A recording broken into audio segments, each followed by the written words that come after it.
Meeting today with some of our representatives. Mike Pence is leaving today, as you know. We needed to take an extra day for security reasons. But Mike is leaving. Mike Pompeo will be meeting also, who's here right now with us, and he's going to be joining the meeting. We have a lot of great people over there, we'll see. In the meantime, our soldiers are not in harm's way, as they shouldn't be, as two countries fight over land. That has nothing to do with us.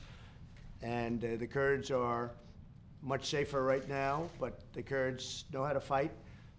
And as I said, they're not angels. They're not angels. If you take a look, you have to go back and take a look. But they fought with us. We paid a lot of money for them to fight with us, and that's okay. They did well when they fought with us. They didn't do so well when they didn't fight with us. When I refused to allow the Americans a year and a half ago to fight with the Kurds against Iraq, I said, wait a minute. This country, stupidly, just spent a fortune on fighting for, with, around Iraq. Nobody knows how they spent it. But they spent, actually, we're in the Middle East now for $8 trillion, if you can believe that stupidity. But in Iraq, we're in for probably $5.5 trillion. So they're telling me, wait a minute, we just spent $5.5 trillion fighting in Iraq and with Iraq, and now we're supposed to spend money to fight with the Kurds against Iraq. I said, no, thank you. So what happens is when I said we're not going to fight with the Kurds left. They didn't want to fight against Iraq, which right now isn't the greatest fighting force in the world. That happened twice. The Kurds actually are pulling back substantially from Turkey, and Syria's pulling in. Syria probably will have a partner of Russia, whoever they may have. I wish them all a lot of luck. You know, Russia was involved in Afghanistan. It used to be called the Soviet Union. Now it's called Russia for a reason, because they lost so much money in Afghanistan that they had to downsize, a very big downsizing. So if Russia wants to get involved with Syria, that's really up to them. They have a problem with Turkey. They have a problem at a border. It's not our border. We shouldn't be losing lives over it. But again, we only had 28 soldiers. It was 26, 28. I got all different numbers. It ends up being 28. Between the 26, 28, two people, and they're fully accounted for. So that's the story. It's very simple. And we're watching, and we're negotiating, and we're trying to get Turkey to do the right thing, because we'd like to stop wars regardless, whether Americans are in or whether they're not in.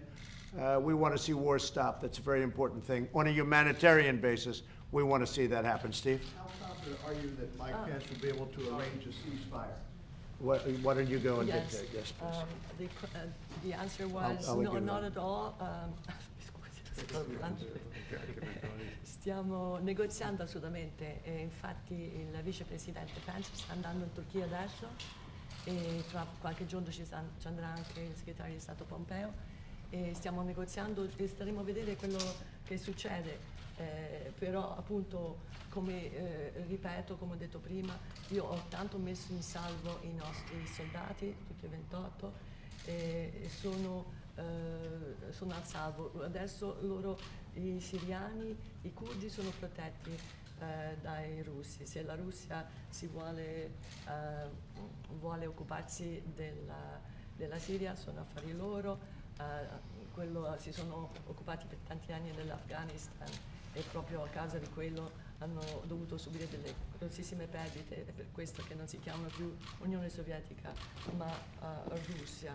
Io per quanto riguarda i curdi, l'ho detto, sì, sono i curdi, abbiamo combattuto bene insieme a loro, al loro fianco, li abbiamo pagati per fare questo, ma va bene. Come detto prima, non sono degli angeli, però io mi sono opposto quando mi è stato proposto di combattere insieme ai curdi contro l'Iraq, perché non ha senso dopo tutti gli investimenti, tutto quello che abbiamo fatto, più di 5 miliardi e mezzo che abbiamo speso in Iraq. Adesso non voglio assolutamente rigirarmi indietro e combattere contro l'Iraq, che invece è una forza stabile. Quindi, come dicevo prima, se noi siamo assolutamente intenti e determinati a continuare i negoziati con la Turchia per evitare a tutti i costi che ci sia la guerra e soprattutto che si esacerbi ancora di più la questione militare. So I view the situation on the Turkish border with Syria to be, for the United States, strategically brilliant. Our soldiers are out of there. Our soldiers are totally safe. They've got to work it out. Maybe they can do it without fighting. Syria is protecting the Kurds. That's good. We are, and by the way, every player hates ISIS. Everybody we're talking about. Syria more than us. Russia more than us. They've done a big number on Russia. And we're over there fighting ISIS, but they're over there fighting ISIS too. They can handle it, and they should handle it. We can fight our own battles on our own territories. But you have a lot of countries over there that hate ISIS as much as we do. In some cases, probably more. So they can take care of ISIS. We have them captured. The United States captured them. Some were released just for effect, to make us look a little bit like, oh, gee, we got to get right back in there. But you have a lot of countries over there that have power and that hate ISIS very much as we do. So I think we're in a very strategically good position. I know the fake news doesn't make it look that way, but we've removed all of our, as we said, 50 soldiers, but much less than 50 soldiers. They're now in a very safe location, heading into an even safer location. And we will help negotiate. We have tremendously powerful sanctions. Our country has become economically much more powerful than, frankly, it ever was. We picked up trillions and trillions of dollars in worth. The market was up big yesterday. It's going to be up big today, it looks like. The trade deal with China, just having to do with what we've done with the financial services, with banks, with the farmers, has been incredible, far greater than anyone ever thought. I agree it hasn't been papered yet, but it's being papered. But in the meantime, as you know, and as we've said many times, China's already started buying. They want to buy. They want to make a deal. They really have to make a deal. Their economy's been hurt very badly by what we've done and by the tariffs that we've charged. We've taken in tremendous amounts of tariffs. A small portion of them we've given to the farmers, which is more than made up for what they've lost. Go ahead. Sì, no, come dicevo prima, appunto, noi, la situazione degli Stati Uniti dal punto di vista di posizione strategica nel confine Turchia-Siria è brillante. Noi abbiamo messo al riparo i nostri soldati e adesso sarà ai paesi lì sul terreno a trovare una soluzione a combattere. Per quanto riguarda l'ISIS, noi non siamo i soli a odiare l'ISIS e a combattere contro l'ISIS, tutti gli altri paesi, la Siria, la Russia, la Turchia, tutti ce l'hanno con l'ISIS e troveranno il modo di continuare a combattere e di risolvere la situazione. Noi abbiamo catturato i terroristi l'ISIS, poi qualcuno li ha rilasciati solamente per far vedere che il problema di ISIS poteva ritornare, ma ritorno sul fatto a dire che la posizione degli Stati Uniti in quella zona è una posizione strategica brillante. Abbiamo messo a riparo i nostri soldati e continuiamo a negoziare imponendo delle sanzioni. Gli Stati Uniti proprio per questo è una potenza economica fortissima, mai come prima abbiamo ricevuto tantissimi miliardi di dollari di rimborso, i mercati azionari vanno bene, adesso andranno ancora meglio se quando firmeremo l'accordo con la Cina, perché la Cina vuole fare il contratto con noi, ha bisogno di questo e hanno già cominciato a comprare. Poi c'è stato appunto l'accordo per i nostri farmers, i nostri agricoltori che riceveranno una parte di questi benefici. And because of the newfound economic power of the United States, because of the fact that we've made so many trillions, many trillions of dollars in worth of the United States, I call it the newfound economic power. If my opponent would have won, China would right now be the most powerful nation economically in the world, and right now they're not even close. And if we're smart, they never will get close. But it depends on who sits in this chair. But the United States has tremendous economic power, far more power than playing around with having a few soldiers shooting each other at the border. I mean, you have a few soldiers back and forth killing each other at the border. The power we have with sanctions and tariffs is far greater than what we're talking about. With that being said, our military has been completely rebuilt. Much of the equipment's already been delivered. We spent $2.5 trillion rebuilding it over the last 3 years. and our military power is at the highest level, and our economic power is at the highest level. But I'd always rather use economic power before I use military power, because people aren't getting killed with economic power. Okay? Mr. President, you're scheduled to see House Speaker Nancy Pelosi today. How do you expect that meeting? Prima che la vostra collega introducesse nuovamente l'argomento che il Presidente Trump ha trattato, il Presidente Trump ha parlato con molta cortesia della questione dei possibili dazi conseguenti alla vicenda dei finanziamenti europei all'Airbus.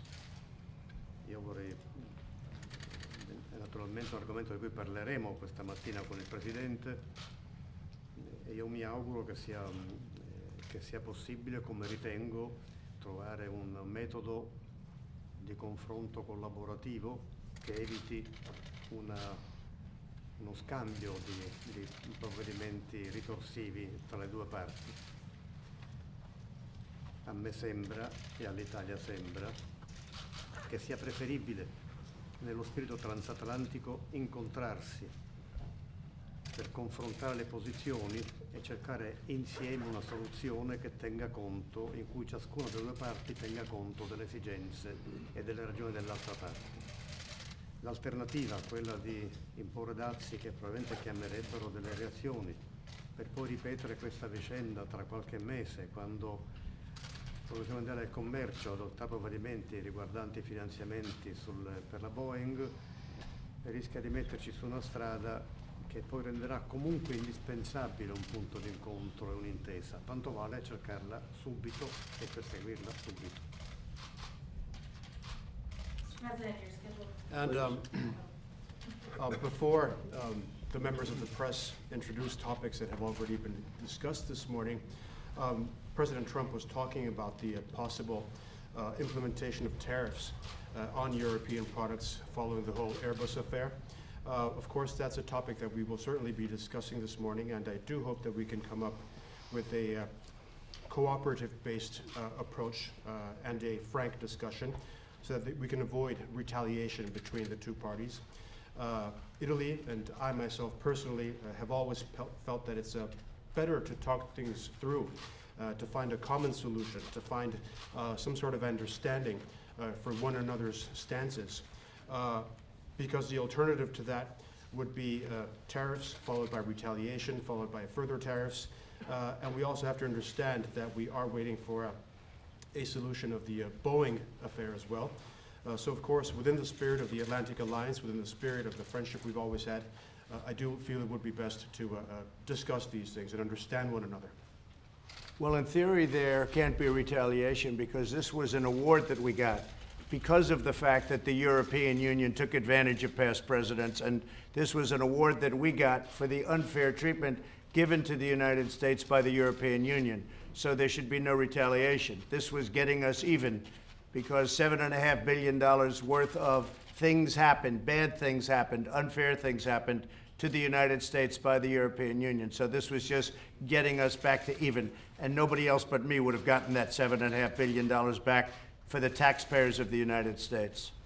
Beh, non credo che si possa parlare veramente di ritorsioni, perché l'aggiudicato dell'OMC nei confronti degli Stati Uniti è stato proprio a seguito di un fatto che l'Unione Europea si è approfittata di un commercio inequo con gli Stati Uniti. Adesso siamo pari e questi 7 miliardi e mezzo che abbiamo avuto, nessun altro presidente ne sarebbe riuscito ad averlo.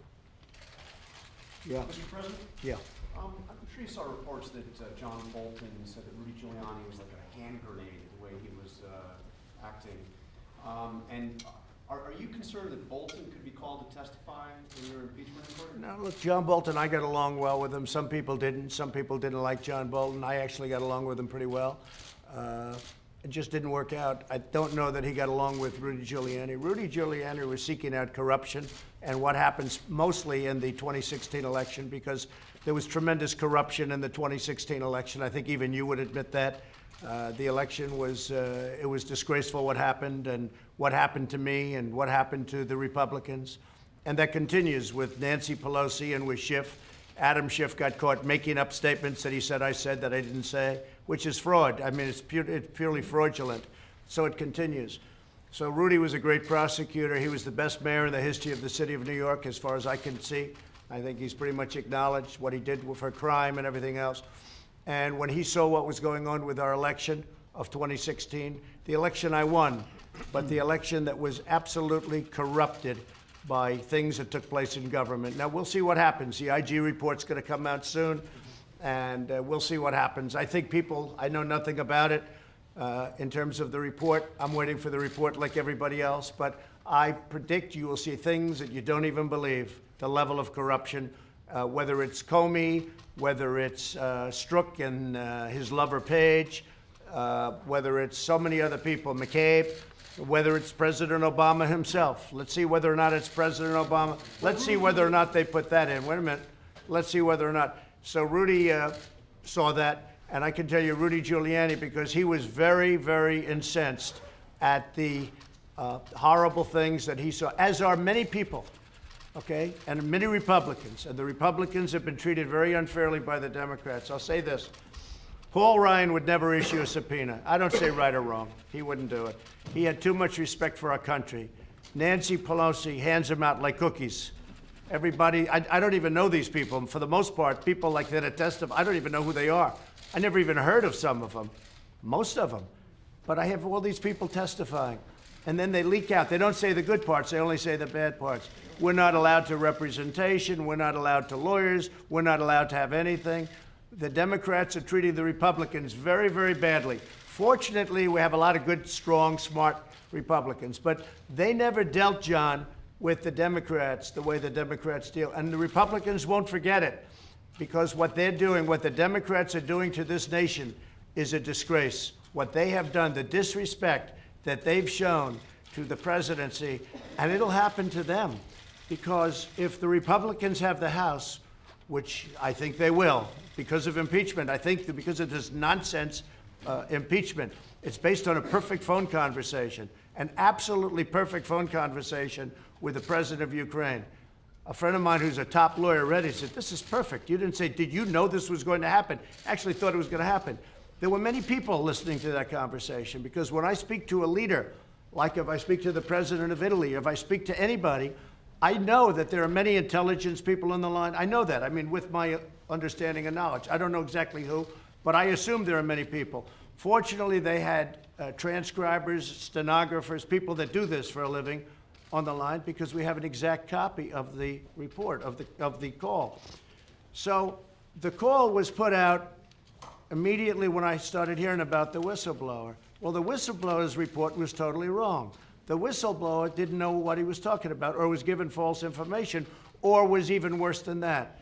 Now all of a sudden, Schiff doesn't want to talk to the whistleblower.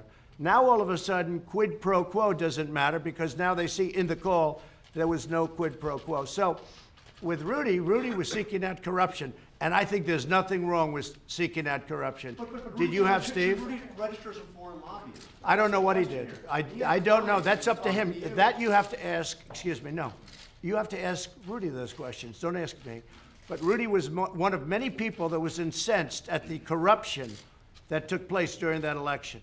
Pure corruption. For instance, I still ask the FBI, where is the server? How come the FBI never got the server from the DNC? Where is the server? I want to see the server.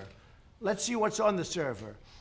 So the server, they say, is held by a company whose primary ownership individual is from Ukraine. I'd like to see the server. I think it's very important for this country to see the server. Nobody wants to see it. The media never wants to see it, but I'll tell you, Republicans want to see it. So Republicans aren't treated well. And here's the problem. I think we're going to take the House based on what's happening with the impeachment stuff. And the Republicans can do the same thing in reverse if they ever have it. I hope it's going to be a long time, because nobody's done a better job with the economy, with our military. I've rebuilt the military. Our economy is the best it's ever been. We have numbers that just came out where, not including taxes, the median household income for the average American has increased $5,000 in a very short time since I've been president. Nobody's ever heard of numbers like that.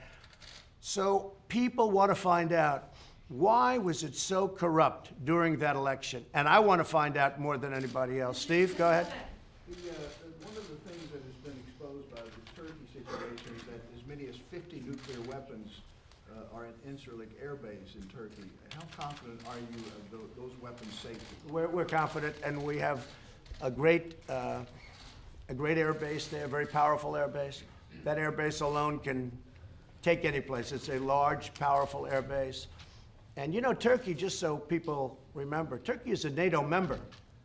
We're supposed to get along with our NATO members. And Turkey is a NATO member. Do people want us to start shooting at a NATO member? That would be a first. And that's all involved having to do with NATO. Yeah. Mr. President, you're going to be seeing House Speaker Nancy Pelosi today. How do you anticipate that? Well, I'd say this. I think that she's done this country a tremendous disservice. She's created a phony witch hunt, another one. First one failed. They're all failing. This one is just absolutely crazy. All you have to do is read the transcript of the call. Read the transcript. This is a open and shut, simple case. They're desperate because they know they're going to lose the election. They're desperate to do something because they know they're going to lose the election. This administration has created the strongest economy in the history of our country. We have the greatest stock market. We had over 100 times we broke the record for stock market. If you look at people's stocks, their 401ks, if you look at anything you want to look at, they're far better off now than they probably ever have been in this country. Record stock markets. And don't forget, stock market's not just rich people, it's all people. Because all people own in the stock markets. New York Stock Exchange, all of them. They're at record highs. Nobody's ever done what we've done. So they're playing games. They figure they can't win the election, so maybe we can find some ground. We'll get somebody that Trump never met, and maybe they'll say something bad about Trump, and if they do really bad, maybe it can stick a little bit. I don't think it's going to work. They've treated the Republican Party with great disrespect. Okay, thank you very much. Thank you, everybody. Thank you. How was your meeting with the Dunn family yesterday? My meeting with the family was really, it was beautiful in a certain way. They did not want to meet with the person in question, but we had a very good meeting. They're very nice people.